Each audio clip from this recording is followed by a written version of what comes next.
సరస్వతీ స్వరూపంగా భావిస్తున్నటువంటి పుస్తకం కేవలం హస్తభూషణం కాదు. జ్ఞాన సముపార్జన కోసం పుస్తకాలు చదవాలి. కవులు ఎంతోమంది కవిత్వాన్ని వెలువరించారు. 1000 ఏళ్ల తెలుగు సాహిత్యం సంపద మనది. ఆధునికంగా కథలు, కథానికలు, నవలలు, నాటికలు అనేకమైనటువంటి రాస్తున్నటువంటి వాళ్ళు మనకు తెలుగు సాహిత్యంలో ఉన్నారు. తెలుగు రాష్ట్రాలలోనే కాకుండా ఆంధ్ర, తెలంగాణ రాష్ట్రేతర తెలుగువారు కూడా విస్తృతంగా రచనలు వెలువరిస్తూ ఉన్నారు. అయితే దేశాంతరంగా ఉన్నటువంటి మన తెలుగువారు చాలా భాషా సంస్కృతుల పట్ల అభిమానంతో ఉన్నారు. తమ మూలాలైనటువంటి తెలుగు ప్రాంతాన్ని విడిచి వెళ్ళినా అక్కడ తెలుగు భాషకి, సాహిత్యానికి ఎంతో కృషి చేస్తూ ఉన్నారు. అటువంటి వాళ్ళల్లో తటపర్తి త్రినాథ నాగేశ్వరరావు గారు ఒకరు. ఆయన సాహిత్యం పట్ల, తెలుగు సంస్కృతి పట్ల ఎంత ఇష్టమంటే ప్రతి సంవత్సరము కాలిఫోర్నియా నుండి ఇండియాకి వచ్చి, ముఖ్యంగా ఆంధ్రప్రదేశ్లో అన్ని రాష్ట్రాల్లో ఒక్కొక్క రోజు ఉంటూ అక్కడ ఉన్నటువంటి సాహితీ మిత్రులను కలుస్తూ ఒక 15 రోజులు గడిపి వెళ్ళిపోతారు ఆయన.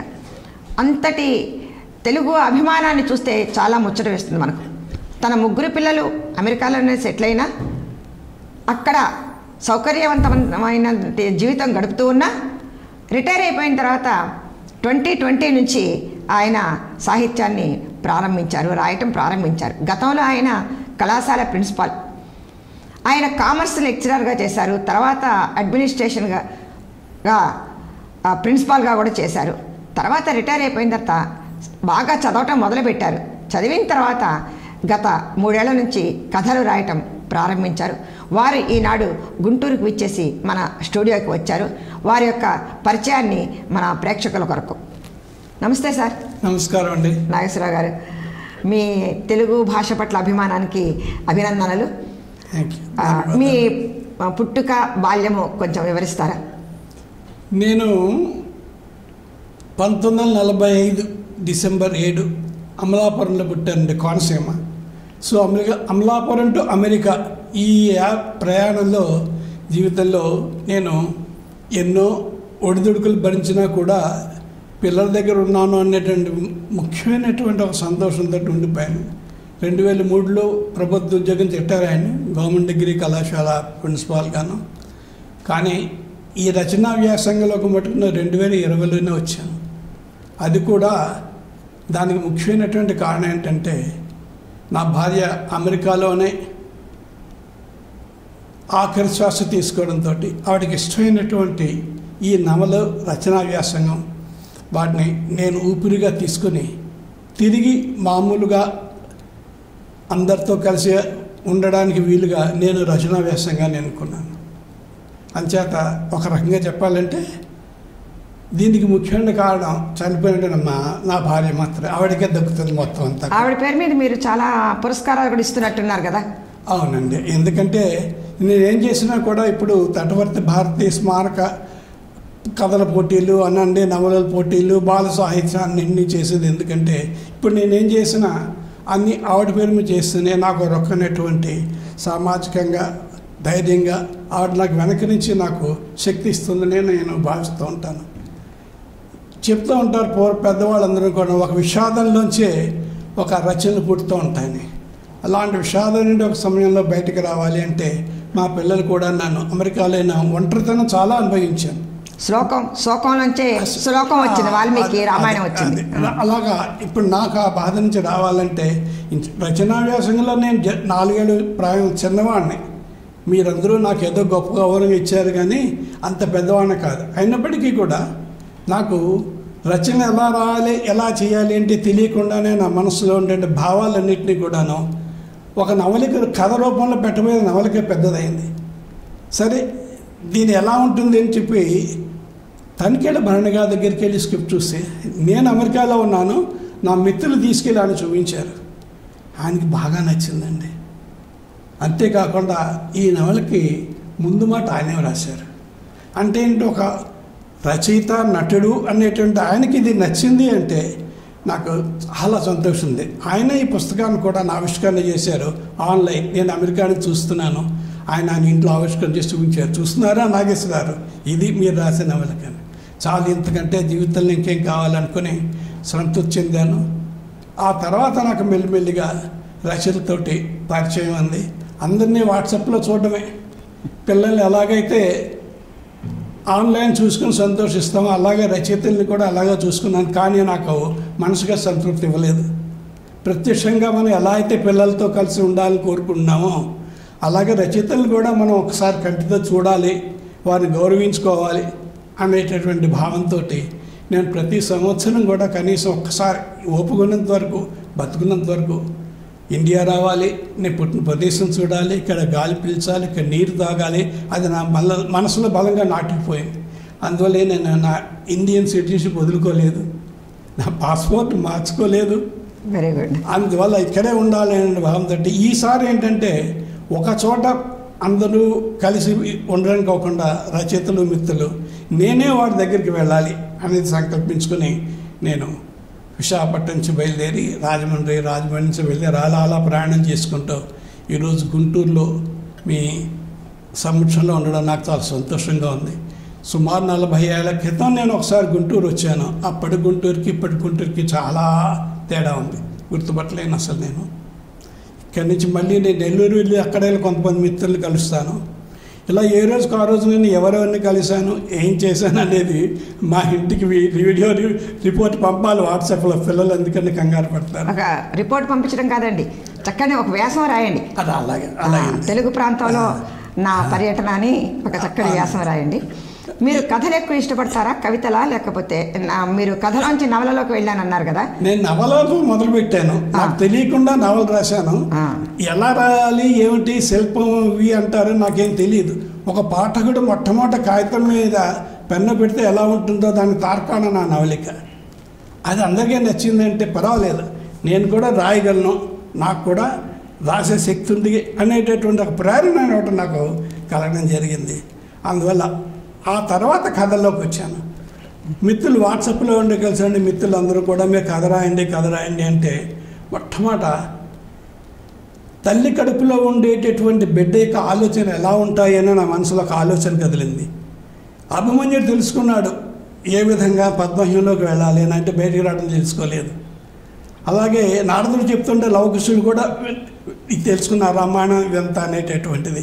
ఆ ఆలోచనతో గర్భస్థ శిశువుకు ఉండేటువంటి ఆలోచనలు ఏమిటి అని నేను ఎవరు అనేటువంటి ఒక కథ రాశాను. మొట్టమొదటి కథ కథ సహర్లో అది ప్రచురితమైంది. సహరి వెబ్ మ్యాగజైన్. అందువల్ల సహరి వారికి ధన్యవాదాలు. నా గురించి పరిచయం కూడా వారు చేశారు. ఆ తర్వాత ఇదంతా కూడా నా నవలకి మీరు చూస్తే అది కోవిడ్ సమయంలో, లాక్డౌన్ సమయంలో వచ్చింది. లాక్డౌన్ సమయంలో అమెరికాలో కూడా చాలా భిన్నమైన చాలామంది జీవితాలు ఇదైపోయాయి. ముఖ్యంగా దేవాలయాల్లో ఉండేటటువంటి పూజారులు చాలా దైనండి స్థితిలో పడిపోయారు. వాళ్ళు బయటికి రాలేరు, వాళ్ళు ఏం కొనుక్కోలేరు, ఆదాయం లేదు, గొడుగు వచ్చేవాళ్ళు లేరు. అటువంటి పరిస్థితుల్లో వాళ్ళు ఏ విధంగా జీవిస్తారని ఒక ఊహ వచ్చి నేను అమెరికాలో కొన్ని దేవాలయాలు చూశాను, వాళ్ళ యొక్క నిబద్ధత చూశాను. పండితులు అన్నిటిని గర్వం లేకుండా వాళ్ళు ఏ విధంగా వచ్చేటటువంటి భక్తులను ఆదరిస్తున్నారో చూశాను. ఇవి న్యూజెర్సీ ప్రాంతం, తూర్పు అమెరికా, కాలిఫోర్నియా పశ్చిమ వైపు, ఇవన్నీ కూడా చూసిన తర్వాత నా నవలికలు అంతా కూడా ఈ విధమైనటువంటి లాక్డౌన్ సమయంలో వాళ్ళు అనుభవించిన బాధ, డబ్బు లేకపోవడం, తిండి లేకపోవడం, పిల్లలు ఉన్నవాళ్ళు, వీళ్ళు ఏ విధంగా అక్కడ పీస్ఫుల్ కోఎగ్జిస్టెన్స్కి ఎలా ప్రయత్నాలు చేస్తున్నారు అనేటటువంటిది నేను అంశంగా తీసుకుని ఆ నవలకు మారడం జరిగింది. అలాగే తర్వాత కథలో కూడా నేను కొత్త మలుపు అనే కథ రాశాను. ఈ లాక్డౌన్ సమయంలో ఉద్యోగాలు పోయి టీచర్స్ ముఖ్యంగా స్కూల్కి పిల్లలు రాకపోతేను వాళ్ళని తీసేయడం జరుగుతుంది ప్రైవేట్ దాంట్లో. అలాగా మంచి గోల్డ్ మెడలిస్ట్ మ్యాథమెటిక్స్లో నిష్ణాతమైనటువంటి ఒక ఆయన ఉద్యోగం పోతుంది. ఆయన దగ్గర నేర్చుకున్నటువంటి ఒక అమ్మాయి ఇంజనీరింగ్ చదువుకుని కూడా ఆ అమ్మాయి కూడా సాఫ్ట్వేర్ ఇంజనీరింగ్ ఏదో చిన్న ఉద్యోగం పోతుంది. ఆ అమ్మాయి ఏం చేయాలో ఆలోచించి కూరలు కొట్టి పెట్టుకుంటుంది, కూరగాయలు కొట్టి చెట్టు కింద పెట్టుకుంటుంది, చేతిలో మెషిన్ ఉంటుంది. ఆ అమ్మాయికి అన్నీ తెలుసు. తండ్రి టైలర్, లేడీస్ టైలర్. ఆ తండ్రికి సహాయం చేయాలి అనే ఉద్దేశంతో ఆ అమ్మాయి ఏ విధంగా తన జీవితాన్ని మలుచుకుంది అనేటట్టు చూసి ఈ మాస్టర్ కూడా ఉద్యోగం తన కూరలు కొనుక్కుందుకు వస్తారు. ఈ అమ్మాయిని చూసి ఏం నువ్వు ఇక్కడ ఉన్నావంటే నా ఉద్యోగం పోయిందండి అండి. మీరేంటంటే నాది పోయింది. ఈ కథ చదివాను. దేంట్లో ప్రచురించబడిందండి ఏమండి? ఈ కథ దేంట్లో వచ్చింది? ఈ కథ సహర్లో వచ్చింది. సహర్లో చదివాను. కొత్త మలుపు. అంచేత ఈ టీచర్ కూడా ఆ అమ్మాయిని ఫాలో అవుతాడు. అయితే ఇతను చేసింది అది కాదు. ఆ అమ్మాయి ఇచ్చిన సలహా ఏంటంటే ఆన్లైన్ ట్యూషన్స్ చెప్పమంటుంది. ఆ విధంగా జీవితాన్ని మనుషులు ఒక కొత్త అందులోకి వెళ్ళారనేటువంటి తర్వాత కథ. అంటే గొప్ప ఆశావాదం. నిరాశలోంచి ఆశ రావాలి. అది కూడా ప్రభావం కూడా కోవిడ్ ప్రభావం దీనివల్ల వచ్చింది కూడా. అది తర్వాత ఇలాగ ఏదో నేను నిజ జీవితాల్లో జరిగేటటువంటి వాటన్నిటినీ దృష్టిలో పెట్టుకుని ఈ కొత్త మలుపు రాశాను. ఇంకా ప్రవాసాంధ్రుల కథల పోటీ ఒకటి పెట్టారు సార్ వారు. నేను ఆ టైంలో ఒకటి ఇదంతా నేను కాలిఫోర్నియాలో నా టైంలోనూ మతిమరుపు ఎమ్నీషియా ఇది చాలా ఎక్కువగా వృద్ధుల్లో కనపడుతూ ఉంటుంది. హాస్పిటల్ జీవితం చూసే నేను 4 సంవత్సరాలు నా భార్యతో పాటు ఉంటాను. ఈ రెండింటిని కలిపి పిల్లలు ఎంత ప్రేమగా అభిమానం చూస్తారు అది చూశాను. బంధాలు ఒక్క డబ్బుతో కాదు, పిల్లలు మనకే ఉండేటువంటి బంధాలు చాలా ఉంటాయి. ఆ బంధాలు చాలా గట్టిగా ఉంటాయి. కానీ వాళ్ళు ఎక్స్ప్రెస్ చేయడం తెలియదు. అక్కడ జీవితం యాంత్రిక జీవితం. కానీ యాంత్రిక జీవితంలో కూడా వాళ్ళు కొంత సమయం తీసుకుని తల్లిదండ్రులు చూసుకుంటారు అనేటటువంటి బాగా గ్రహించిన తర్వాత గర్ల్ ఫ్రెండ్ అనేటటువంటి ఒక కథ రాశాను. ఇది ముఖ్యంగా నేను తీసుకుంది ఏంటంటే చిన్నపిల్లలు అక్కడ ముఖ్యంగా న్యూజెర్సీ ప్రాంతాలు పెడుతుండే రోడ్డుకి అడ్డంగాను లేన్లు వచ్చి పరిగెడుతూ ఉంటాయి. వాళ్ళు పడిపోతూ ఉంటారు. అలాంటి సమయంలో ఒక పడిపోయిన చిన్న పిల్లల్ని లాగదీయడానికి ఈ ఒక వృద్ధుడైన వ్యక్తి తను కూడా పడిపోతాడు. అతను ఎమ్యూనిషన్ వల్ల అతను ఏమైందో తెలియదు. ఎవరిలో తీసుకెళ్ళి హాస్పిటల్లో వేస్తాడు. అక్కడ వైద్యం మట్టుకు చాలా బాగా జరుగుతుంది. ఇతను ఎవరు ఏమిటి ఏమీ అడ్రస్ తెలియదు. అప్పుడు వీళ్ళ పిల్లల అమ్మాయి ఏం చేస్తుంటే తల్లికి తన చేతికి ఒక బ్రాస్లెట్ పెట్టి అన్ని మీద పేరు ఫోన్ నెంబరు వేసి ఉంటుంది. అది చూసి వాళ్ళు వెంటనే ఫోన్ చేస్తారు. తండ్రి దగ్గర కూతురు పెడుతుంది. అక్కడి నుంచి కథ మొదలవుతుంది. ఆ తర్వాత తండ్రి పెట్టే బాధ, తండ్రికి స్నేహితురాలు ఉంటుంది గర్ల్ ఫ్రెండ్, అదే పెట్టానమాట. ఆ స్నేహితురాలు ఇతను ఏ విధంగా ఆ ఎమ్నీషియా స్థితిలోంచి ఈ బాధలోంచి బయటకు తీసుకొచ్చి అదే అందులో కూడా మారిపోతుంది. అంటే ఇంచుమించు నా జీవితాన్ని ఒక రకంగా స్నేహితుల వల్ల ఏ విధంగా అతను ఈ ఎమ్నీషియా అనేటటువంటి దాన్ని ఓవర్కమ్ అయ్యాడు అనేది నేను ఆ దాంట్లో వేసుకుని ముఖ్యంగా వాతావరణం, అక్కడ మంచు జల్లు కురుస్తూ ఉంటుంది, వర్షాలు ఇవి ప్రారంభం, ఆ రకమైనటువంటివన్నీ కూడా నేను ఆ కథలో నేను తీసుకుని చెప్పాను. అంటే వైద్యం కంటే మందుల కంటే కూడా ఒక స్నేహము బంధము అనేది మనిషిని అమ్నీషియా నుంచి బయటకు తీసుకొస్తుంది. అది చాలా ముఖ్యమైనది అని చెప్పని ఆ హాస్పిటల్ వాతావరణం పిల్లలు ఇవన్నీ కూడా నేను ఆ పెద్ద కథ అది దాంట్లోనూ చేశాను. దానికి సహరి వారు ద్వితీయ బహుమతి ఇచ్చారు. చాలా సంతోషం. నాకు కూడా ఓ బహుమతి పొందేటువంటి అర్హత ఉంది సుమా అని చెప్పి నేను కొంచెం ధైర్యంగా ఇంకా మొదలు పెడుతున్నాను అనమాట. ఒకటే రాస్తాను. ఇంకా జీవితంలో ఒక ఆశయం ఏంటంటే చాలామంది ఇప్పుడు అమెరికా వెళ్ళిపోతున్నారు పిల్లలు. పెద్దవాళ్ళు వాళ్ళని వదిలి ఉండలేరు, అక్కడికి వెళ్ళలేరు. ఇది నేను దృష్టిలో పెట్టుకుని 3 తరాలని తీసుకుంటే ఎలా ఉంటుంది, ఇక్కడి నుంచి మన భారతదేశం నుంచి అమెరికా వెళ్ళి అక్కడ సెటిల్ అయ్యి అక్కడ వాళ్ళ పిల్లలు వాళ్ళ మనవలు అక్కడ వాతావరణం అక్కడ సంస్కృతి వీటన్నిటికీ ఏ విధంగా అడ్జస్ట్ అవుతారు, ఏం బాగుందాం అని వెళ్ళారు. కష్టాలు పోయిన వాళ్ళు ఉన్నారు, ఉద్యోగం పోయిన వాళ్ళు ఉన్నారు. కానీ అక్కడే పుట్టిన పిల్లల పరిస్థితి అంటే వాళ్ళు అక్కడ సిటిజన్స్ అయిపోయారు. వాళ్ళు బయటికి రాలేరు. వాళ్ళని వదిలే వీళ్ళు రాలేరు, వీళ్ళని వదిలేరు పెద్ద తరం రాలేరు. వీళ్ళు ముగ్గురు అక్కడ ఉంటే ఏ విధంగా ఉంటుంది అనేది ఒక నా మనసులోకి అది. ఈ 3 తరాలు కలిసి ఒకచోట ఎందుకు ఉండాలి, ఎలా ఉండాలి, ఎలా చేస్తున్నారు అని ఇవి చాలా కొన్ని నేను ఇంటర్వ్యూ చేసినటువంటి యువకులు ఉన్నాయి, వృద్ధులు కొంతమంది వీటికి ఉన్నాయి. 6 నెలల వీసా తీసుకుని 3 నెలలు కానీ అమెరికా నుంచి బాబో ఇది బంగారు పంజరం ఇక్కడ మనం ఉండలేము అనుకుని వెళ్ళిపోయిన వాళ్ళు ఉన్నారు. అన్ని రకరకాల అటువంటి పరిస్థితుల్లో ఈ వృద్ధులు ఎలా ఉన్నారు అమెరికా అనేది కూడా నేను కొన్ని చూశాను. వీటన్నిటిని దృష్టిలో పెట్టుకుని రాయాలి అనేటటువంటిది మొత్తం నేను. ఎందుకంటే నేను పుట్టిన అమలాపురం చెప్పాను కదండి, మోకాళ్ళతో బురదలోంచి వెళ్ళి మీరు చదువుకున్నాను, వీధి బళ్ళు అరిగి మీరు చదువుకున్నాను. ఆ పరిస్థితుల నుంచి పిల్లల్ని చదివించుకున్నాను. పిల్లలు బాగా చదువుకున్నారు అదృష్టం కొద్ది. అందువల్ల ఆర్థికంగా నేను పిల్లల వల్ల ఏటువంటి ఇబ్బంది పడలేదు.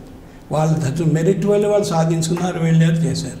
అయితే వాళ్ళని వదిలి నేను నా కుటుంబం, నా వైఫ్, వాళ్ళ పిల్లలెట్టుకుని వాళ్ళ చదువుల కోసం ఉండిపోయింది. నేను ఎక్కడో ఉండేవాడిని. ఎందుకంటే మా ఉద్యోగాలు మీకు తెలియదు కదా, పల్లెటూరులో కాలేజీలు పెట్టేశారు. నేను శుద్ధ పల్లెటూరులో ఉండేవాడిని, ప్రిన్సిపాల్ గారు, లెక్చరర్గా కూడాను. కానీ పిల్లల్ని పెట్టుకుని ఆవిడ చదివించుకునేది. ఆ పిల్లలకి చదువు ఇది అన్నీ చూసుకోవడం ఎందుకంటే ముఖ్యంగా తల్లి ఆవిడ చూసుకునేది. ఆ తర్వాత పిల్లలు అక్కడ చేరి సెటిల్ అయిన తర్వాత పెళ్ళిళ్ళ తర్వాత వాళ్ళు చూడడానికి వెళ్ళాలి, వాళ్ళు డెలివరీస్, ఇలా మొత్తం 10 సంవత్సరాలు నేను ఆవిడ దూరంగానే ఉన్నాం.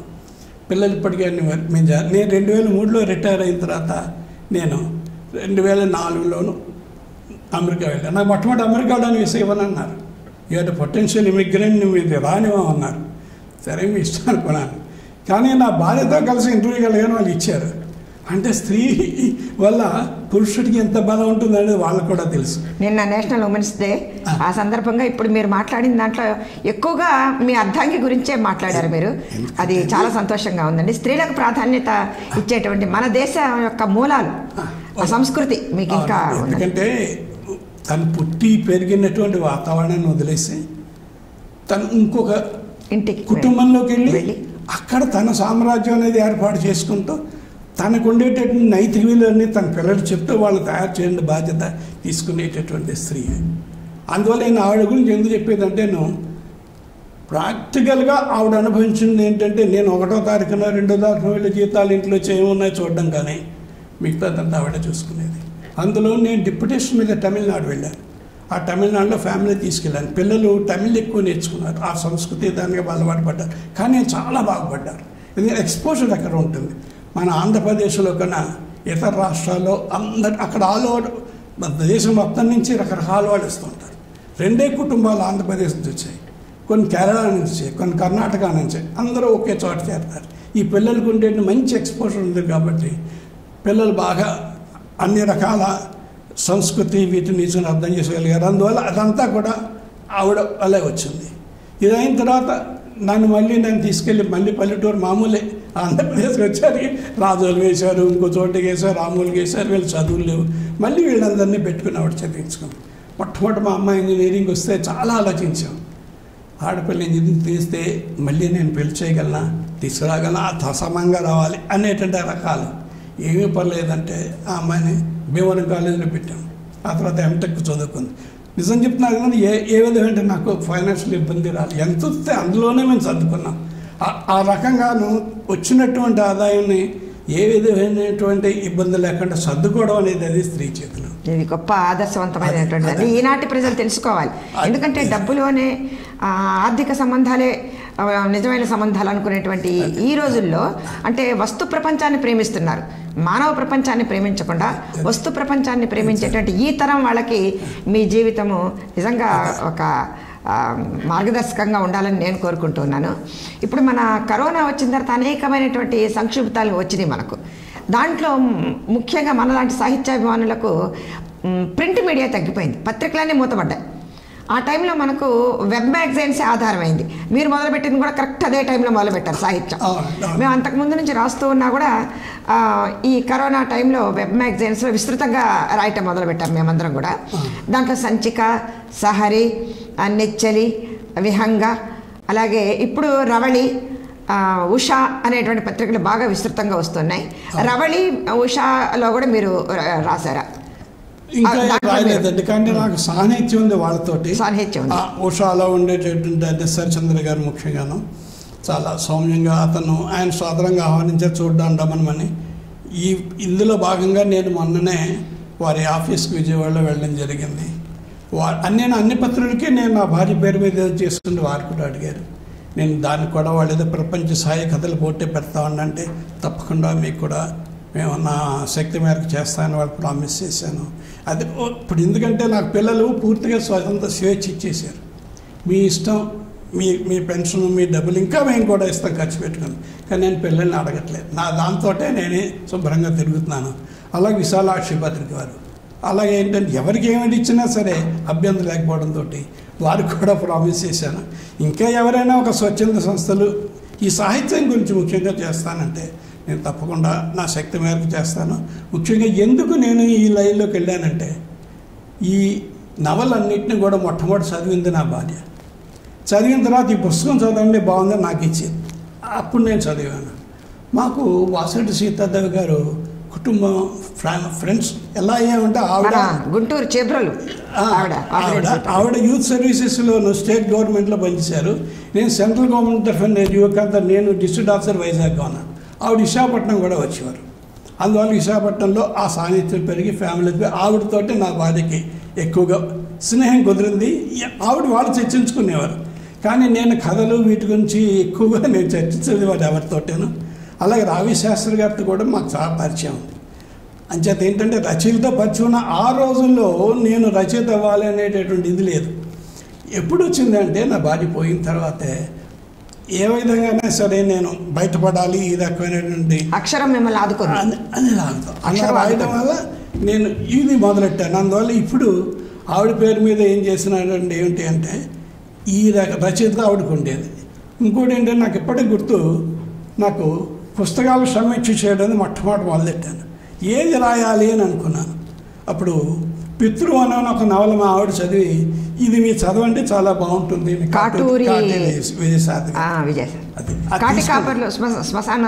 శ్మశానం కాటి కాపరి ఒక బ్రాహ్మణ వయసులో చేసినటువంటి కుర్రవాడు ఏ విధంగా కాటి కాపర్లో అతనితో కలిసి జీవించాడు అనేటటువంటివన్నీ నేను అందులో చాలా బాగా రాశాను. అందువల్ల అవన్నీ కూడా ముఖ్యంగా నా నేపథ్యం కూడా విశాఖపట్నం అయిపోయింది. నేను విశాఖపట్నంలో నేను చదువుకున్నాను, తిరిగాను, అన్ని చెంగలరావుపేట అన్ని రకంగా చావులు మదం. ఒలికల బీడు అని ఒక నవల వచ్చిందండి, రాసాని గారు రాశారు. దాని మీద నేను సమీక్ష చేశాను. రాసాని గారి ఒలికల బీడు అంటే చిత్తూరు ప్రాంతంలో ఒలికల బీడు అంటే శ్మశాన వాటిక.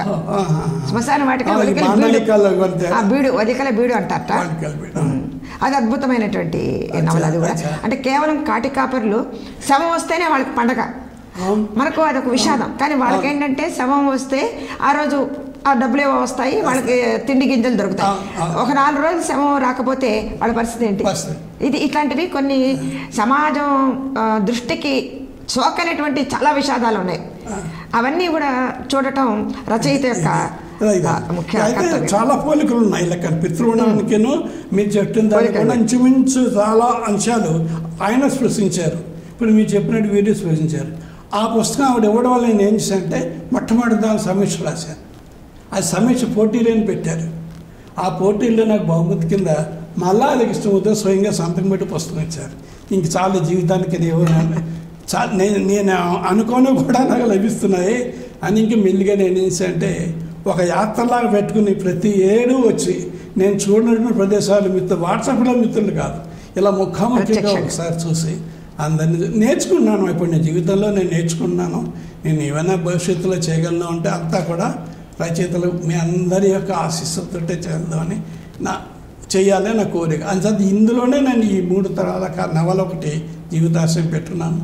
భగవంతుడి దయ ఉంటే నేను అది పూర్తి చేసి మీ అందరి దగ్గరికి తీసుకురాగలుగుతాను. అమెరికాలో సాహిత్యానికి తెలుగు సాహిత్యానికి ఎలాంటి ప్రోత్సాహం ఉందంటారు? మీరు వేటిల్లో అయినా మెంబర్గా ఉన్నారా? నేను మెంబర్గా లేను కానండి. మొన్ననే వంగూరి ఫౌండేషన్ చిట్టెం రాజు గారు సిలికాన్ ఆంధ్ర వాళ్ళు కలిసి మన తెలుగు ఆంధ్ర మహాసభ చేశారు. ఒకరోజు నేను మా బ్రదర్లో అక్కడికి వెళ్ళాం. ఆ రోజుని ఈ తెలుగు సాహిత్యంలో ఈ వెబ్ మ్యాగజైన్స్ ఎలా ఉంది అనే దాన్ని ఒక పేపర్ ప్రజెంట్ చేశారు. ఆవిడ చెప్పిన దాంట్లోనూ 2 ప్రస్తావించారు. ఒకటి సారంగా, మిగిలినటువంటి వాటిని ఎక్కువ ఆవిడ ప్రస్తావించలేదు. అందువల్ల ఏంటంటే మా ఇక్కడ ప్రస్తుతంకి వచ్చినటువంటి ఈ కొత్త వెబ్ మ్యాగజైన్స్ అనేవి ఇంకా వాళ్ళ దృష్టిలోకి వెళ్ళాలి. అమెరికాలో ఉండేటటువంటి ఈ పెద్ద పెద్ద రచయితలు పెద్ద పెద్ద రచయితలు ఉన్నారు, పండితులు. అంటే వాళ్ళ సారంగా గురించి చెప్పడానికి కారణం ఏంటంటే అఫ్సరును కల్పన రెంటాల అమెరికాలో ఉన్నారు కాబట్టి వాళ్ళకి ఎక్కువ పరిచయం అనుకుంటా.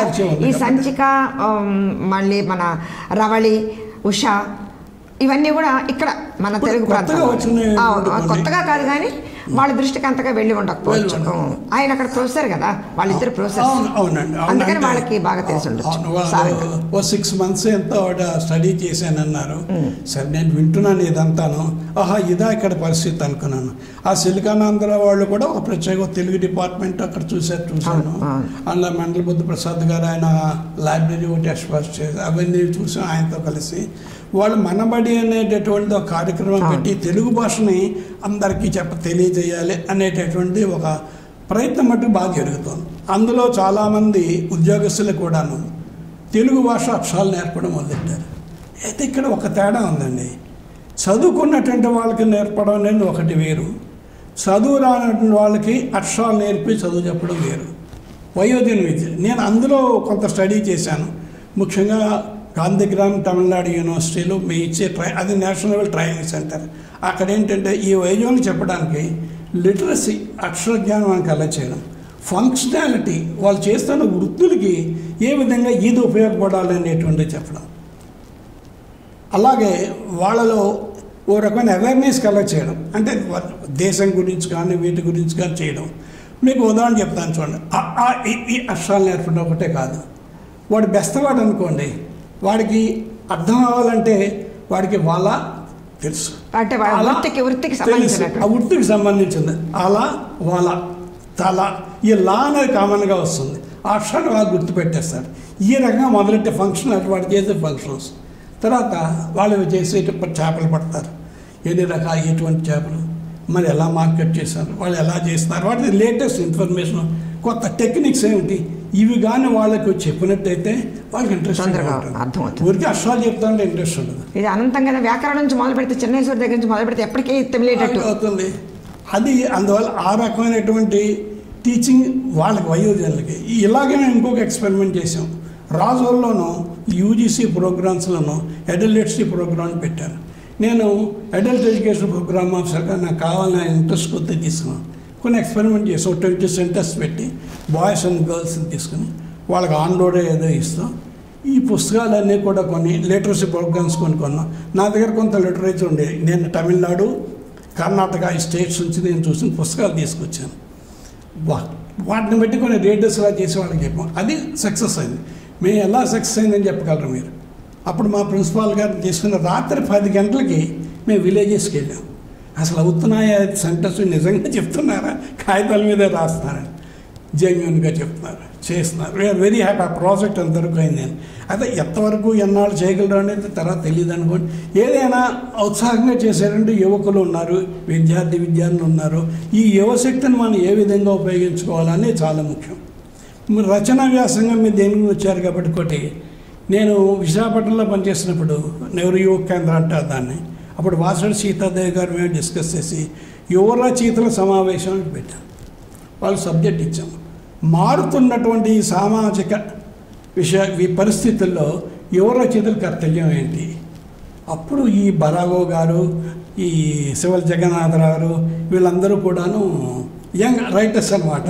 వీళ్ళందరూ పేపర్ ప్రజెంట్ చేశారు. దీన్ని మోడరేటర్గా వాసడి సీతాదేవి గారు, పురుపండి అప్పస్వామి గారు, అలా కాళీపట్నం రామారావు గారు, ఇలా పెద్ద పెద్ద వాళ్ళు మోడరేటర్స్గా వచ్చారు. It very successful. ఎందుకంటే దానివల్ల రావిశాస్త్రి గారిని ఏమండి మీరు రండి అని అడిగాను.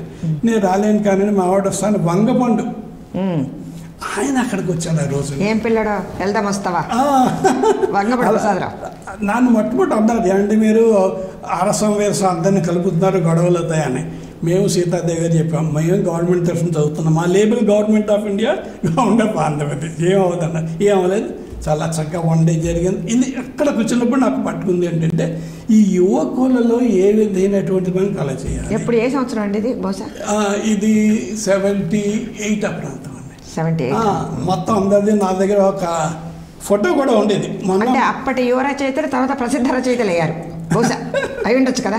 ఆనాడు వర్క్షాప్కి వచ్చినటువంటి దుభాషణ రాజేశ్వర గారు కూడా అప్పుడు ఉన్నారు, బబండి రామారావు గారు కూడా ఉన్నారు. వీళ్ళు ఫోటో చూసిన తర్వాత నాకు తెలిసింది. మల్లాపేట రామారావు గారిని వర్కర్స్ ఎడ్యుకేషన్ ఆఫీసర్ రిటైర్ అయిపోయి ఆయన వైజాగ్లో ఉన్నారు. అందులో యువకుల కోసం ఏం చేయాలి ఇప్పుడు నాకు ఉండే తప్పని మీరు అడిగింది ఏంటంటే, నేను ఈతగడ సుబ్బారావు కూడా విశాలాక్షి డిస్కస్ చేస్తున్నాను. ఈ రొటీన్ ప్రకారంగా ఏదో జరగడం కాదు. పెద్ద పెద్ద రచయితలు చాలామంది ఏమన్నారు, బహుమతి ఇస్తే దెబ్బలు కథలే అంటున్నారు. అలా కాదు, బహుమతి ఇచ్చినా రాకపోయినా ఈ యూత్ని ఎంకరేజ్ చేయడం, యువ రచయితలను ప్రోత్సహించడానికి ఏ విధంగా చేయాలి అని చిన్న చిన్న వర్క్షాప్లో కాకుండా దీన్ని ఒక సిస్టమటైజ్ చేయాలి. పెద్ద పెద్ద వాళ్ళందరూ కూడా ఇది ఒక ఇన్స్టిట్యూట్లా తయారు చేయాలి అనేది నా ఆశయం. అది ఎంతవరకు అవుతుందో తెలియదు. మనసులో ఒక బీజం అంటూ ఇప్పుడు పడింది. ఇప్పుడు నేను నెల్లూరు వెళ్ళినప్పుడు డిస్కస్ చేసి తర్వాత మీ దగ్గర పెడతాను. ఈ పోటీలు పెట్టడంలో కూడాను సమీక్ష కూడా నేను చేర్చమని నేను ఆయన అడిగా. తప్పకుండా పెడతాను. ఉత్తి కథల పోటీలు కాదు, బాలల కథల పోటీ పెడుతున్నాం, కవితలు పెడుతున్నాం, కథలు పెడుతున్నాం, పుస్తక సమీక్ష కూడా ఒక పార్టీ కింద దాని కింద సమీక్ష విమర్శ ఏదో ఒకటి. నా అభిప్రాయం ఏంటంటే కథల పోటీలు, కవిత్వ పోటీల్లో ఇంకా ఒకప్పుడు ఒక వెలిగినటువంటి వాళ్ళే ఇంకా రాస్తూ ఉన్నారు. దాంతో ఇప్పుడు యువ రచయితలు ఎందుకు రాయట్లేదు అనే ప్రశ్న చాలా పెద్దది. ఈనాడు మనందరి ముందు ఉన్నటువంటిది ఏంటంటే ఏ సభకి వెళ్ళినా తల నెరిసిన వాళ్ళే వస్తున్నారు. యువకులు ఎవరు సాహిత్య సభలకి రావటం లేదు, రాయటంలో కూడా ఎవరు రాయటం లేదు ఈ మధ్య. కాబట్టి దానికి కారణం ఏంటంటే అనేక కారణాలు ఉన్నాయి. సాహిత్యం దూరం అయిపోవటం ఒకటి, చదివేటువంటి రీడింగ్ హ్యాబిట్ పోవటం ఒకటి, టీవీలో లేకపోతే చేతిలో ఉన్నటువంటి స్మార్ట్ ఫోన్కి అంకితం అవ్వటం ఒకటి, ఇదంతా ఉంది. వీటితో పాటు నేను అనుకునేది ఏంటంటే పోటీలకు పంపించిన పెద్ద పెద్ద గొప్ప గొప్ప వాళ్ళ పేర్ల ముందు వీళ్ళు తేలిపోతున్నారు. సో వీళ్ళకి అవకాశాలు రావటం లేదు. కాబట్టి యువ రచయితల్ని ప్రత్యేకంగా ప్రోత్సహించడం అవసరమేమో అని నేను అనుకుంటున్నాను. మామూలు కథల పోటీలు అంటే పెద్దవాళ్ళు కూడా రాస్తున్నారు, ఆ పేరు చూడంగా వాళ్ళకే ఇస్తున్నారు. మొన్న చిన్న సంఘటన, రామ్ శర్మ గారు మీకు తెలిసి ఉంటుంది, ఇప్పుడు రవళి ఆయన పోటీలు మా దాంట్లో పెడుతుంటే అందరూ అడిగారు నవల పోటీ, మేము కొత్తగా నవలు రాస్తున్నామా, పెద్ద పెద్ద వాళ్ళు రాస్తున్నారు, అన్ని వాళ్ళకే పెడితే మాకేం వస్తాయన్నారు. నాకు ఆలోచన వచ్చింది, ఏమంటే ఏ బహుమతి రానటువంటి వాళ్ళలో ఒక రచయిత ఒక రచయిత్రుని సెలెక్ట్ చేయండి, ముందుగానే చెప్పేస్తాను 3,000 ఒక్కొక్కరికి బహుమతులు ఇస్తానని చెప్పండి, వాళ్ళు ఎంకరేజ్ చేద్దాం అన్నారు. అలాగని చేశారు, 2 బహుమతులు ఇచ్చారు. సో నాకు అనిపించింది నేను చేయగలిగిన చిన్న విషయం అనుకోండి, నేను ఖర్చు పెట్టింది 6,000 రూపాయలు, కానీ వాళ్ళకి ఎంత ఉత్సాహం వస్తుందంటే పెద్ద రచయితల ముందు కూడా నిలబడగలమని. ఇప్పుడు పెద్ద రచయితలు నిజం చెప్పాలంటే మనకి రిటైర్మెంట్ ఇచ్చినట్టు. అవునండి, వాళ్ళు కూడా ఒక రిటైర్ అయ్యి వాళ్ళ కోసం కావాలని ప్రత్యేకంగా పెట్టచ్చు. ఇప్పుడు నేను అనుకోవడం స్వచ్ఛందంగా వాళ్ళు పోటీల నుంచి విరమించుకోవాలి, రాయాలి. ఎందుకంటే మార్గదర్శకత్వం, అంత గొప్ప రచయితల యొక్క మార్గదర్శకత్వం వీళ్ళకి అవసరం. ఈనాటి వాళ్ళకి వాళ్ళు రాయాలి, కానీ పోటీల నుంచి స్వచ్ఛందంగా విరమించుకుంటే బాగుంటుంది. ఎందుకంటే ఇప్పుడు చదవడానికి ఏమి, నేను మొట్టమొదటి పిఆర్ కాలేజీలో 1960-63లో బీకామ్ చదువుకున్నాను. నాది హిందీ సెకండ్ క్లాస్, నాకు తెలుగు రాదు. అదే మీరు చెప్పేటటువంటివన్నీ నాకు అర్థం కాదు, కానీ నా సొంత ఇష్టంతో నేను మొట్టమొదటి చదివింది 1000 పడగలు. మొదలెట్టాను అసలు. ఇక్కడ అంటే అన్నప్రసన్న రోజే ఆవకాయ అన్నం తినేసారు మీరు. అలాగా న్యూజెర్సీలో కావడం అలాగే అన్నారు, మీరు మొట్టమొదటి రాస్తూనే నేను నవలకి రాశారు అన్నప్రసన్నతో ఆవకాయ అన్నంలాగా ఉంది అని. అది మొదలెట్టాను. అది చాలా ఇంట్రెస్టింగ్ ఉంటుంది. పాత్రలు ఎలా వేశారు, ఎలా గుర్తున్నాయి, ఎక్కడి నుంచి ఎక్కడ లింక్ తీసుకొచ్చారు. అలాగే ఒక బ్రాహ్మణ స్త్రీ, ఒక వైశ్య స్త్రీ, ఒక క్షత్రియ స్త్రీ, పసరిక ఇవన్నీ కూడాను ఒకదాని ఓది ఏ విధంగా కథను అల్లారు. మళ్ళీ రామాయణ భాగవతాలు ఇవన్నీ చూస్తుంటే కూడాను ఏ విధంగా వాటన్నిటిని వ్యాసుడు వాసినప్పుడు కూడా వేశారు. ఇవన్నీ ఆలోచిస్తే ఈనాటి యువతరానికి ఇవన్నీ కూడాను అందులో పట్టు ఏమిటి, ఎటు ముఖ్యం రావాలి అని నాకు అప్పుడు అనిపించింది. అంటే నాకు తెలుగు రాదు కాబట్టి తెలుగు వచ్చిన వాళ్ళైనా ఇవన్నీ చేయించాలి. కానీ ఇక్కడ ఏంటంటే పిఆర్ కాలేజ్ తరఫున ఇంటర్ కాలేజ్ డిబేట్స్ తెలుగులో విజయనగరంలో జరిగాయి. ఇప్పుడు మా కాలేజీని నన్ను సెలెక్ట్ చేశారు. నేను హిందీ వాడిని, తెలుగు రానివాడిని. కానీ అప్పటి నుంచి బాగా గుర్తు ఏంటంటే కొన్ని పడికట్లు పడిపోతాయి మాటలు. తెలుగు భాష గురించి స్వభాషలో చెప్పాడు గుజరాడప్పారావు గారు. మరి విజయనగరం కన్యాశుల్కం అంతా విజయనగరం అంచేతంటే ఆ భాష గురించి చెప్పుకుంటే మకరంద బిందు బృందన శందతమి మహానంద కందోళ సుందరమి మందతకి మందయు ధాటికి దాటియు అన్ని వెన్నెలు అని చెన్నెలు అని హోళి అని తలకలు అని బెనకలు అని వంపులు సొద్దులకి సయారములు విన్నటువంటి తెలుగు భాష కదా. ఇవన్నీ కంట పట్టుకొచ్చాయి అనమాట. వొకాబులరీ అండి. ఆ పద్యాలు మనకు పాఠ్య గ్రంథాల్లో ఆనాడు వాళ్ళు ఊరికే పెట్టలేదు. ఒకటో క్లాసులో, 2వ క్లాసులో, 3వ క్లాసులో మళ్ళీ పెంచుకుంటూ వచ్చారు. ఎందుకంటే పిల్లలకి వొకాబులరీ నోరు తిరగాలి అనేటువంటి పెట్టారు వాళ్ళు. ఆ రోజుల్లో పాఠ్య ప్రణాళిక అలా ఉండేది. అందువల్ల ఏంటంటే ఈ వీళ్ళకి బేస్ ఇప్పుడు ఎలా ఉంటుంది ఏమిటి అనేది చూడాలి మరి. నాకు ఇప్పుడు కాలేజెస్లో తెలుగు స్టూడెంట్స్ ఎలా ఉన్నారో ఏంటో తెలియదు అనుకోండి. ఎందుకంటే నేను చాలా రోజులైంది. అయితే ప్రిన్సిపాల్గా అడ్మినిస్ట్రేషన్లో పడిపోవడం వేరండి. మీరు కూడా అనిపించి ఉంటారు. ప్రైవేట్ కాలేజ్ ప్రిన్సిపాల్ చాలా సుఖం. వాళ్ళు పూర్తిగా హాయిగా వాళ్ళ సబ్జెక్ట్ మీద కాన్సన్ట్రేట్ చేసి వాళ్ళు ఏదో చేయొచ్చు. గవర్నమెంట్ కాలేజ్ అంటే మేము కూడా కమిషనర్ ఏం చెప్తే దాన్ని భయం, ఒక పొరపాటు జరిగిందంటే మెమో వచ్చేస్తుంది అనే భయం. ఆర్థిక పరమైనటువంటివి మన రెస్పాన్సిబిలిటీ ఎక్కువ ఉండేవి. ఫైనాన్షియల్గా మనమే, ఆడిట్ రిపోర్ట్స్ మనమే. మా ముందర ఎవరో వెళ్ళిపోయినా కూడా 10 ఏళ్ల తాలూకు ఆడిట్ రిపోర్ట్ నేను రిటైర్ అయ్యే ముందు నేను ఆన్సర్ చేసి పిలిస్తే కోర్టుకు వెళ్ళాల్సి వస్తుంది. విచిత్రమైన కేసు. ఎలా అంటే ఒకతను చనిపోయాడు, భార్యకి ఉద్యోగం ఇవ్వాలి కాంపెన్సేటరీ గ్రౌండ్స్లో. ఇద్దరు వచ్చారు, నేను భార్య అంటే నేను భార్య. ఎలాగా నాకెందుకు వచ్చింది అని చాలామంది వదిలేసారు ఈ కేసుని. అసలు వాళ్ళు డీల్ చేయలేదు. నేను రిటైర్ అయ్యే ముందు వచ్చేటప్పుడు నాకు అనిపించింది నేను ఏదో చేయాలి. గవర్నమెంట్ నాకు కొన్ని పవర్స్ ఇచ్చింది, వాటికి న్యాయం చేకూర్చాలి అని చెప్పి ఇద్దరిని, ఒకళ్ళు వచ్చారు కూడా ఎవిడెన్స్ తోటి, ఒకళ్ళు రాలేదు. దాంతో రికార్డ్స్ చూసి ఎల్టీసీ చూసి ఎవరి పోయి నామినేషన్ ఇచ్చాడో చూసి ఇలా రకరకాల క్రాస్ ఎగ్జామ్ చేసి నేను డిసైడ్ చేసి ఇదిగో ఈవిడ భార్య పిల్లలు ఈవిడికి ఇవ్వండి అని నేను రికమెండ్ చేసి రాసేసాను. అప్పుడు ఆ కేసు తెగిందనమాట. అప్పుడు దాని మీద యాక్షన్ తీసుకున్నారు. ఆ అమ్మాయికి ఉద్యోగం ఇచ్చారు. నేను ఎవరితో మాట్లాడుతుంటే చెప్తున్నాను, తణుకులో అమ్మాయి పోస్టింగ్ వచ్చిన తర్వాత వచ్చి కనపడి నమస్కారం, నాకు ఇన్నాళ్ళ నుంచి ఏమీ ఆదాయం లేదండి పిల్లలతోటి, మీ వాళ్ళు ఉద్యోగం నా వల్ల కాదమ్మా, అది నీకు భగవంతుడు వచ్చి రావాలని ఇచ్చాడు అంటే ఇలాంటి కొన్ని సవాళ్ళు గవర్నమెంట్ ప్రిన్సిపల్స్కి ఉంటాయి. అటువంటి సవాళ్ళు ఉండవు. కానీ మిగిలినటువంటి ప్రైవేట్ కాలేజ్లో అది రెండింటి ముఖ్యం. ఒక కార్యదీక్ష, నిబద్ధత ఉంటే, చేయాలి అనేటువంటి సంకల్పం ఉంటే ఇలాంటివన్నిటిని మనం దాటవచ్చు. ఈసారి మీ పర్యటనలో విశేషాలు ఏంటి? సంతృప్తి చెందారా ఈ సంవత్సరం? చాలా ముఖ్యంగా మన పిల్లల్ని స్వయంగా ఇంటికి వచ్చి వాడు వచ్చి మనతో వారం రోజులు గడిపితే ఎంత సంతోషంగా ఉంటుందో, రచయితలు వాట్సాప్లోనూ వీడియో కాన్ఫరెన్స్లో కాకుండా ఇలా స్వయంగా కలుసుకుని మాట్లాడినప్పుడు నాకు చాలా సంతృప్తి. బహుశా ఇట్లాగా ప్రతి సంవత్సరం వచ్చి సాహిత్యం పట్ల ఆసక్తితో సాహిత్యకారుని కలిసేటువంటి వ్యక్తి మీరేనేమో. మీరు ఫోన్ చేశారు ఎడిటర్స్, వీళ్ళు మన సహర్ ఎడిటర్ గారు నిన్నే ఫోన్ చేశారు. ఏంటని మీరు చక్రప్రభంలో అన్నీ తిరిగేస్తున్నారా, బాగుందా అని మీ గురించి అందరి గురించి అడిగారు. చాలా బాగా జరిగిందండి, నాకు చాలా సంతోషంగా ఉంది. పిల్లలకి రోజు పంపుతున్నాను ఎవరెవరితో మీట్ అయ్యాను, ఏం చేశాను ఇవి అని. అందువల్ల ఏంటంటే ఈ సంతృప్తి నాకు మనకి ₹1,00,000 ఇచ్చినా రాదు, ₹1,00,00,000 ఇచ్చిన రాదు. మన దేశం రావడం, ఇక్కడ ఉండడం, అందులో స్వయంగా ఇష్టమైనటువంటి రచయితల్ని కలుసుకోవడం చేయడం అనేది ఇది నేను చేస్తాను. బతుకున్నంత కాలం చేస్తాను, తిరుగుతాను, ఏవో కార్యక్రమాలు చేస్తాను. చాలా సంతరిస్తుంది అనమాట అండి. చాలా. చివరిగా మీరు మీ రచనలు ఎలా సాగించాలనుకుంటున్నారు? అంటే కథలేనా, నవలలేనా, ఏది రాద్దామని ప్రణాళిక, మీ భవిష్యత్తు ప్రణాళిక ఏమిటి సాహిత్యపరంగా? సాహిత్యపరంగా నాకు మన జీవితంలో నా ఆశ ఏంటంటే అండి, ఒక నవలిక ఒకటి రాయాలి పెద్దది. అందులో నిజ జీవితంలో ఉండే సంఘటనలు రావాలి, అన్నీ తీసుకొస్తాను నేను. అంచేత ఆ నవలకి మీరు చెప్పినట్టుగా 3 తరాల జీవితాల గురించి చూడాలి. నేను అమెరికాలో కూడా ఒక ఇంటికి చూడడానికి వెళ్తే 3 తరాల వాళ్ళు అక్కడ ఉన్నారు. వాళ్ళు కలిసి ఉన్నారు, ఎలా ఉంటున్నారు ఏమిటి అనేటటువంటిది అది ఆ స్టడీ చేసిన తర్వాత ఇప్పుడు మనం భారతదేశం నుంచి వెళ్ళిన వాళ్ళ జీవితాలు కూడా రాయాలి అని ఆ నవల రాయడం అనేది నాకు జీవితాశయం. తర్వాత అంటారు మనకు వస్తున్నటువంటి ఇప్పుడు సమస్యలు బట్టి, ఫర్ ఎగ్జాంపుల్ ఇప్పుడు రైతులు అనుకోండి, మా వాస్తవంగా జరిగిందంటే నేను కూలి పని చేయడానికి మనుషులు దాటలేదు మన రాష్ట్రంలో. అదే ఒరిస్సా నుంచి వచ్చి కూలీలకు వచ్చి పనిచేస్తున్నారు. ఎందుకు ఏమిటి ఏ పరిస్థితులు మన వాళ్ళు బద్ధకంగా కూర్చున్నారు, వాళ్ళు ఎందుకు ఇక్కడికి వచ్చి ఈ పనులు చేస్తున్నారు? మహారాష్ట్ర నుంచి వచ్చి పనిచేస్తున్నారు, బీహార్ నుంచి పనిచేస్తున్నారు. మరి ఆంధ్రప్రదేశ్లో వాళ్ళు పనిచేయట్లేదు.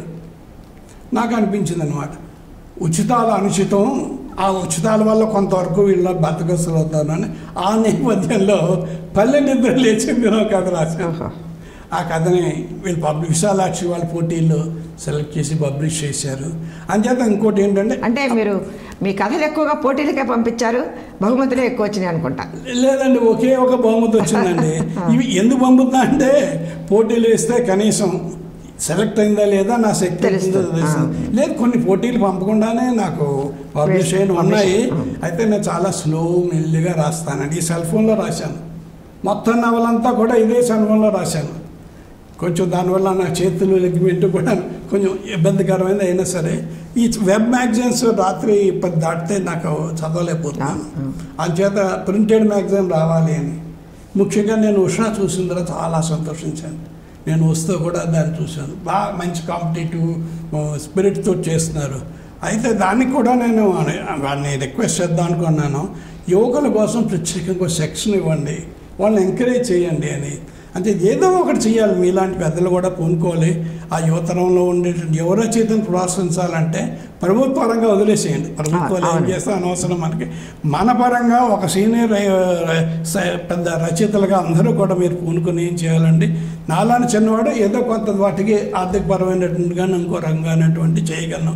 నాది విమర్శ జానర్ కాబట్టి నేను ప్రతి సంవత్సరం మా నాన్నగారి పేరు మీద ప్రముఖ మంచి విమర్శకుడికి నేను అవార్డు ఇస్తూ ఉన్నానండి. నాది విమర్శ జానర్ నాది. అంటే విమర్శ కొంచెం కష్టమైందని నేను అనుకుంటాను. సృజనాత్మకత, ఇప్పుడు కథలు రాసేవాళ్ళు ఉంటారు, నవలలు రాసేవాళ్ళు ఉంటారు, కవిత్వం రాసేవాళ్ళు ఉంటారు. కానీ మేమేంటంటే అన్నీ చదవాలి. ఒకసారి ఏమో కథల గురించి విమర్శ చేస్తాను ఒక నెలలో, ఇంకో నెలలో ఏమో నవలల గురించి చేస్తాను, సో కవిత్వం గురించి చేస్తాను, అన్నీ ఎక్కువ చదువుతుంటాను. ఇలా చేసేటువంటి విమర్శకులు చాలా కొద్దిమంది ఉన్నారు. సో విమర్శ కూడా వాళ్ళని కూడా ప్రోత్సహించడానికి నేను అవార్డు ఇస్తూ ఉన్నాను. సో ఇట్లాగా మనలాంటి వాళ్ళందరూ కూడా ముఖ్యంగా మనం రాయటమే కాకుండా రాసే వాళ్ళని కూడా ప్రోత్సహిస్తే బాగుంటుంది. అమెరికా దగ్గర నుంచి చూస్తే ఎప్పుడో ఎక్కడో ఎవరో కలుస్తారని అందరూ కూడా ఏ మీటింగ్స్లోనో లేకపోతే మీరు అన్నట్టుగా ఆన్లైన్ కాన్ఫరెన్స్లోనో తప్ప ప్రత్యక్షంగా కలుసుకోవడం చాలా తక్కువ అక్కడ. కానీ చాలా నిష్ణాతులైనటువంటి రచయితలు ఉన్నారు, పండితులు ఉన్నారు. ఆవిడ అరవింద అని ఒకడు యూకే నుంచి ఆవిడ చాలా గొప్పగా రాస్తారు ఆవిడ. అలాగే retired vice chancellor Telugu university ఆయనను అంచేత లక్ష్మీనారాయణ గారు అని. సో పెద్దలు చాలామంది ఉన్నారు, అందరూ లేకపోలేదు. అయితే ఒకరినొకరిని మాట్లాడడానికి అందరికీను ప్రత్యక్షంగా ఉంటుంది. అందువల్ల నాకు కూడా ప్రత్యక్షంగా అవుతున్నాయి. ఎవరితో పెద్ద ఎక్కువ పరిచయం లేదు, కానీ ఆదరణ ఉంది. అది మటుకు నేను చెప్పగలను. చాలామంది ఇప్పుడు నా పత్రిక నా నవల్ని వాళ్ళు వచ్చి కొనుక్కున్నారు. ఈ నవల మీద వచ్చిందంతా నేను డొనేషన్స్కి ఇచ్చేసాను. ఇక్కడ ఒక పైస కూడా నేను ఉంచుకోలేదు, కానీ ఆయన అమ్మడవలేదు. ఉచితంగానే నేను ఇచ్చేసినాను. పుస్తకాలు అంతే, పబ్లిషింగ్ అమ్మకాలు అనేది ఈరోజు పెద్ద ప్రశ్నార్థకం. మనం అంత ఆశించడం లేదు, ఆశించడం కూడా అనవసరం. ఎందుకంటే సొంత డబ్బులు ఖర్చు పెట్టుకుని పుస్తకాలు వేసుకుంటున్నాం, అది మిత్రులకు పంచుకోవటం అయిపోతుంది, డబ్బులు పెట్టి కొనుక్కునేటువంటి పరిస్థితి లేదు. సో ఇవన్నీ కూడా రచన అనేటువంటి దాని ప్రతిబంధకాలు చాలా ఉన్నాయి. ఏది ఏమైనా నాగేశ్వరరావు గారు ఈనాడు మన స్టూడియోకి వచ్చి తన అనుభవాలను అలాగే సాహిత్యం పట్ల తనకున్నటువంటి అభిరుచిని మనకు తెలియజేశారు. వారికి మన సాహిత్యం పక్షాన, మరీ ముఖ్యంగా మన గుంటూరు జిల్లా పక్షాన వారికి నా కృతజ్ఞత అందజేస్తూ ఉన్నాను. నమస్తే అండి నాగేశ్వరరావు గారు. నాలాంటి చిన్నవాడిని పిలిచి మీరు ఈ గౌరవం ఇవ్వడం అనేది నేను గుంటూరుని ఇప్పుడు మర్చిపోలేను. Thank you.